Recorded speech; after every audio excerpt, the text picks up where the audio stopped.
Hello and welcome back to this low-level JavaScript series on building a 16-bit virtual machine from scratch. In this episode, we're going to continue building the assembler and the assembly language for the VM. Specifically, we're going to implement the concept of structures. Within the context of this assembler, structures are nothing more than a tool for the programmer to use in order to better express concepts in their code. In order to understand the problem that they're actually helping us solve, let's take a look at a small assembly program with a declaration of a continuous array of bytes that will appear in the final binary. First, we declare 4 inline 16-bit values, and then an assembly instruction that moves whatever is at the address of myRectangle plus 2 to the R1 register. The syntax with the square brackets lets us tell the assembler that it needs to calculate this value before building the final binary. This calculation won't actually take place in the VM. In this program, we've decided that some data in memory is to be a rectangle, and the first 16-bit value is going to be the X position, the second is going to be the Y position, the third is the width, and the fourth is the height. So the meaning of this code is that we want to move the Y position of the myRectangle data into a register. That's our intention, but what we have to write in code doesn't really communicate that intention. This is where structures come in. We can declare a rectangle structure, which gives a name to an ordered set of fields, along with how many bytes each field takes up. Using this structure, we can modify the move instruction to tell the assembler to interpret myRectangle as a rectangle structure, and then we can use dot syntax to point to the Y property. To the assembler, this code will behave exactly the same, but for the programmer, this communicates real meaning. Notice that unlike the data16 declaration and the instructions, the structure has no translation in the final binary output. It only exists in the assembly. So now we know what we're trying to achieve, let's write the necessary changes into the parser so that they're able to recognize the new syntax. We're going to be making use of the comma-separated parser that we wrote in the last episode, so I've already moved that into the assembler parser common file. Let's start out with the structure parser. We'll create a new file and import arcsecond with some common parsers and the types. Then the structure parser will be a coroutine, and just like with the data parsers in the previous code, when the assembler eventually supports modules, structures will be optionally exportable using the plus symbol. And just like with data parsers, we can capture that succinctly with a possible plus character and then cast the whole result to a boolean. We need to capture the structure keyword, a name for the structure using valid identifier, and an opening curly brace, all of that separated by whitespace. The members of a structure are specified in a key value format, as a name, a colon, and a hex literal value, and each one separated with a comma. Let's write a key value pair parser above, which will also be written using coroutine. Up front, we'll consume any optional whitespace, and we'll get the key with a valid identifier. We'll allow for any optional whitespace here, and then capture a colon character. Again, there may or may not be whitespace, and then there is a value, which we'll capture as a hex literal. We'll consume any remaining whitespace at the end, and then return an object with a key and a value. We can use this parser to capture the members, which will simply be a comma-separated list of key value pairs. At the end of the parser, we'll capture a closing curly brace and consume any remaining whitespace, before returning a typed node representing the structure. We can add a type function for this parser in assembly parsers types, exporting it, and then use that to return the name, the members, and whether or not this structure is exported. At the end of the file, we can module export the structure parser and open up the main parser file and add it to the parser. So now we can recognize structure declarations, but in order to be able to recognize their use in instructions, we need to be able to parse the interpret as construct. Again, we'll create a new file, bringing in the right dependencies. So an interpret as starts as an opening angle bracket, followed by the name of the structure, captured as a valid identifier, and a closing angle bracket. Then there can be optional whitespace, the name of the symbol that we're referencing, also a valid identifier, a dot, followed by a property on the structure, which of course will also be a valid identifier. and then we'll chew up any remaining whitespace as usual. Like before, we'll add a new type for interpret as, and return all the values that we've gathered up so far. And at the end of the file, we can export the parser. These interpret as constructs will be used in expressions. So let's open up the expressions file and add it as one of the possible elements. Now, when we added support for these expressions back in episode 9, we didn't specifically create a parser for the expression value, but instead we used an inline choice between a hex literal and a variable. In order to organize the code a little bit better, let's extract that into its own expression element parser, which is a choice between hex literal, a variable, or an interpret as construct. Then we can scroll down to inside the bracketed expression parser and replace where we've used the choice parser with our newly written one. Then again, we can scroll down to the square bracket expression parser and modify the choice parser there.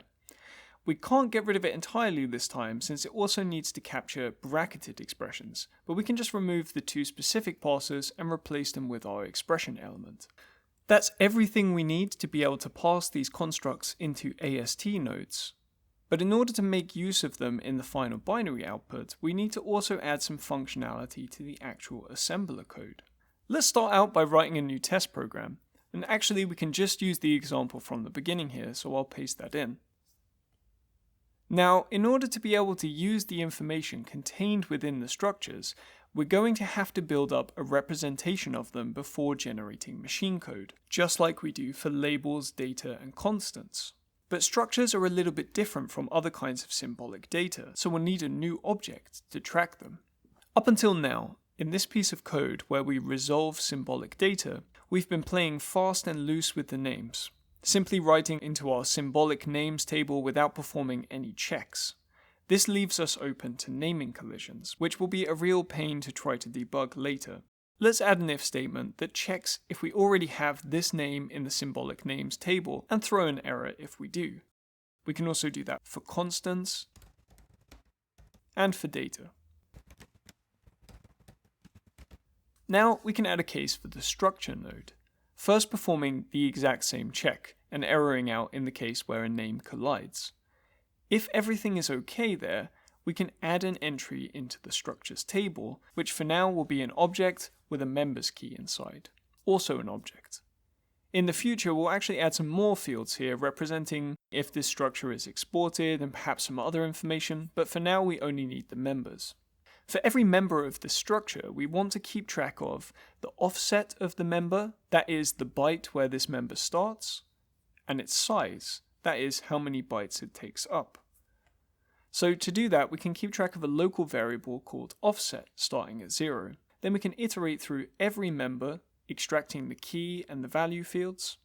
We can add a member object using the key and setting the offset to be whatever the local offset variable currently is. For the size, we need to use parseInt to get the numerical value from our hex literal node using a base of 16. For good measure, we'll AND the result with FFFF to ensure that its value is bound to 16 bits. At the end of the loop body, we can increment the offset by the size that we just calculated. When we actually start generating machine code, the place where we could potentially encounter an interpret as node is when we're encoding the values of operands used in instructions. That takes place in the encode lit or mem and encode lit 8 functions. Both of these functions include some if statement logic for checking if a node contains a variable and resolving its value using the symbolic name table. To eliminate this duplication, let's extract that logic to a new function called getNodeValue. We're going to be checking against nodes of various kinds now, so let's convert the if statement to a switch statement instead, where we check the node.type property. We'll explicitly handle the hex literal nodes and use the default case to throw an error where we haven't implemented logic for a certain type of node. Right now, for instance, we don't actually have support for resolving binary expressions, even though we know how to parse them, so this is an error that would be triggered by that case. Let's add a new case for interpret as, and pull the structure object out of the structures table. If we don't find one, we can throw an error message to the user. If we successfully resolve the structure, then we can try to resolve the exact member that this node specifies. Again, we can check if we did indeed find one and throw an error if not. Lastly, we need to resolve the symbol that we're actually trying to interpret as a structure. We can check for that symbol in the symbolic name table and error out if we don't find it. But if we made it all the way to this point, then we have all the information we need to resolve the final address, which is the symbol plus member.offset. This getNodeValue function can be used to simplify the encodeLit or mem and encodeLit8 functions and reduce our overall code duplication.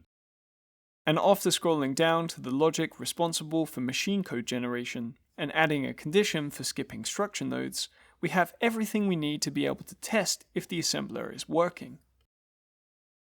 So if we run this code in the terminal, we can see the machine code bytes that the assembler generated. The first 8 bytes are the myRectangle 16-bit data values, and the remaining 4 bytes encode the move memory to register instruction. The memory address that the assembler generated in the end was 0002, which is exactly what we expected, because when our data is interpreted as a rectangle, the Y property would be 2 bytes from the start of the structure, which begins at address 0.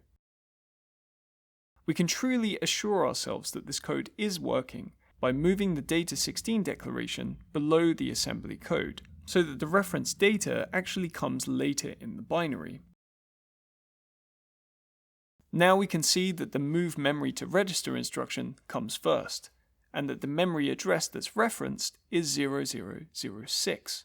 And again, this makes sense because now the myRectangle data starts on byte 4, and the Y property, again, is just offset by 2. With all that working, it's a good moment to reflect on the assembler as it is right now. The program is already essentially a very simple compiler. This is especially apparent now that we've introduced some quote-unquote high-level features like structures, which only exist to allow the programmer to express concepts and constraints on how the machine code is generated. And even though the code is a little bit messy now, if you squint, you can see the individual stages and parsers that every compiler includes starting to take shape. We have the obvious parsing step, where we take the assembly code string and turn it into an AST, followed by a parse that performs checks and semantic analysis on that AST, and a final parse for generating the machine code, fueled by both the AST and the semantic understanding that we've built up in the previous parsers. And in the future, we'll be using exactly the same concepts and structure to develop a compiler for a simple C-like language, which instead of generating machine code like this assembler does, will be generating the LLJS VM assembly code that can be fed directly into this assembler itself. One extremely useful pattern at 2 completely different levels of abstraction, coming together in a way that really makes you appreciate the beauty of computer science. And thank you to all the patrons of low-level JavaScript. Your continued support helps make these videos what they are. If you'd like to see these videos a little bit earlier or just help the channel out a little bit, you can become a patron yourself by visiting patreon.com/lowleveljavascript. Thanks for watching, and I'll see you next time.